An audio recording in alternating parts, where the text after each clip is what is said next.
বিসমিল্লাহির রহমানির রহিম। সবাইকে স্বাগত জানাচ্ছি। কম্পিউটারের আজকে একটি অত্যন্ত খুবই গুরুত্বপূর্ণ একটি বিষয় শেয়ার করতে যাচ্ছি আপনাদের জন্য। আশা করি আপনাদের অনেক উপকারে আসবে। আজকের গুরুত্বপূর্ণ বিষয়টি হলো, আমরা কম্পিউটারে অনেকেই ফোল্ডার ইউজ করি, কিন্তু আমাদের কারো কম্পিউটারের ফোল্ডারগুলো লক করে রাখার প্রয়োজন হতে পারে।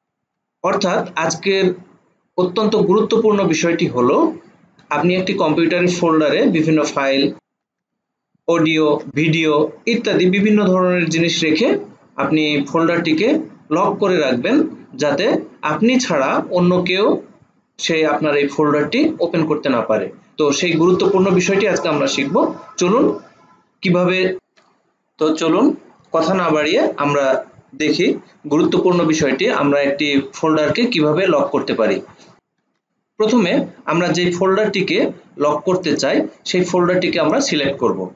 সিলেক্ট করার পরে এইখানে দেখুন, লক্ষ্য করুন, এইখানে এসে আপনাকে টাইপ করতে হবে cmd।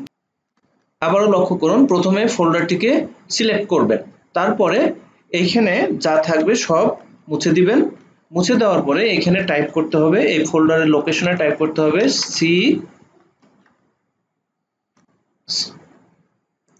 আবারও দেখুন, এখানে সবকিছু মুছে লিখবেন cmd, তারপর এন্টার প্রেস করবেন। এন্টার প্রেস করলে এরকম একটি পপআপ আসবে। দেখুন, এখানে একটি কমান্ড বক্স এসেছে। এখন লক্ষণীয় বিষয় হচ্ছে, আপনি যেই নামের ফোল্ডারটি লক করতে চান সেইখানে আপনাকে এই একটি কমান্ড লিখতে হবে। এই কমান্ডের এই যে ডাবল যে কোটেশন আছে, এইখানে আপনার ফোল্ডারের নামটি দিবেন। অর্থাৎ এখানে আমার ফোল্ডারের নাম হচ্ছে শামীম। উদাহরণস্বরূপ আমি এই ফোল্ডারটি লক করব, এই শামীম নামটি এই কমান্ডে আপনি লিখবেন। এই কমান্ডটি আমি আপনাদেরকে ফার্স্ট কমেন্ট বক্সে লিখে দিব, আপনারা যেন সুন্দরভাবে এটা করতে পারেন। তো আমি এখানে এটা কপি করে নিচ্ছি। নেওয়ার পরে এই কমান্ডে এখানে আমি পেস্ট করব। পেস্ট করার পরে এন্টার মারব। বাস, আমার এটা এখন দেখেন এই ফোল্ডারটি লক হয়ে গেছে। এখন আমি দেখেন, এটি যখনই আমি ওপেন করতে যাচ্ছি ডাবল ক্লিক করে, এখানে একটি আপনি কমান্ড আসতেছে, আপনি কন্টিনিউ দিলেও কিন্তু এই ফোল্ডারটি ওপেন হবে না। সো এটাই ছিল নিয়ম। এখন আপনি তো এটি লক করলেন, আপনিও যদি এখন এটিকে ওপেন করতে চান তাহলে কিন্তু আবার আপনাকে কমান্ড দিয়ে ওপেন করতে হবে। তো কিভাবে আপনি এটা ওপেন করবেন, চলুন এবার সেই জিনিসটি দেখা। তো এই লক করা ফোল্ডারটি আবার যখন আপনি ওপেন করতে যাবেন, আবার একইভাবে এইখানে সবকিছু ক্লিয়ার করে আপনাকে লিখতে হবে cmd। এন্টার মারবেন। আবারও এই কমান্ড প্রম্পট এই ডায়লগ বক্সটি আসবে।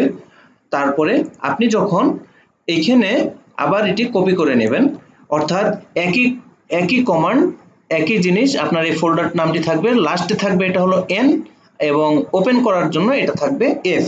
তো আমি এটি কপি করে নিয়ে এই কমান্ড বক্সে এখানে পেস্ট করলাম, এন্টার মারলাম। বাস, ওকে। এখন দেখুন হলো কিনা।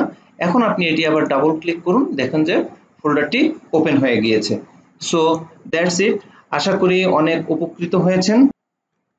এরকম এই ধরনের গুরুত্বপূর্ণ ভিডিও পেতে আপনি আমার সাথেই থাকতে পারেন, আমাকে কমেন্টস করে জানাতে পারেন। ধন্যবাদ। পরবর্তীতে আবারও কোনো গুরুত্বপূর্ণ ভিডিও নিয়ে আসছি। ততক্ষণ পর্যন্ত সবাই সুস্থ থাকবেন, ভালো থাকবেন। আল্লাহ হাফিজ। আসসালামু আলাইকুম।